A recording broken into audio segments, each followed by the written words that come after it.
চলমান Iran Israel সংঘাত নিয়ে বিশ্ব যখন অনিশ্চয়তার দিকে এগোচ্ছে, ঠিক তখনই এই ইস্যুতে ফোনালাপ হয়েছে রাশিয়ার প্রেসিডেন্ট ভ্লাদিমির পুতিন ও চীনের প্রেসিডেন্ট শি জিনপিং এর মধ্যে। সিএনএন-এর খবরে বলা হয়, চীনের প্রেসিডেন্ট এই সংঘাত নিরসনে বড় শক্তিগুলোর প্রতি উত্তেজনা কমানোর আহ্বান জানিয়েছেন, যা ইরানে যুক্তরাষ্ট্রের সম্ভাব্য হস্তক্ষেপ বিবেচনায় প্রেসিডেন্ট ট্রাম্পের প্রতি পরোক্ষ বার্তা বলে মনে করা হচ্ছে। ফোনালাপে ইসরায়েলের ইরান বিরোধী পদক্ষেপের নিন্দা জানিয়েছেন দুই বিশ্ব নেতা। চলমান সংঘাতে পুতিন আবারও মধ্যস্থতার প্রস্তাব দিয়েছেন বলে জানিয়েছে ক্রেমলিন।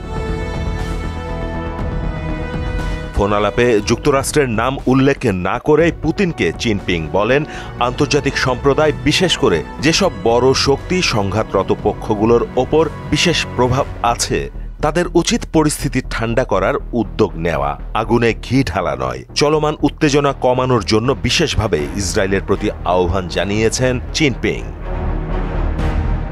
ক্রেমলিন জানিয়েছে, পুতিন ও জিনপিং একমত যে এই সংঘাতের বা ইরানের পারমাণবিক কর্মসূচির কোনো সামরিক সমাধান নেই। এগুলোর সমাধান কেবল রাজনৈতিক ও কূটনৈতিক উপায়েই সম্ভব। মাহমুদ হোসেন, মোহনা ডিজিটাল।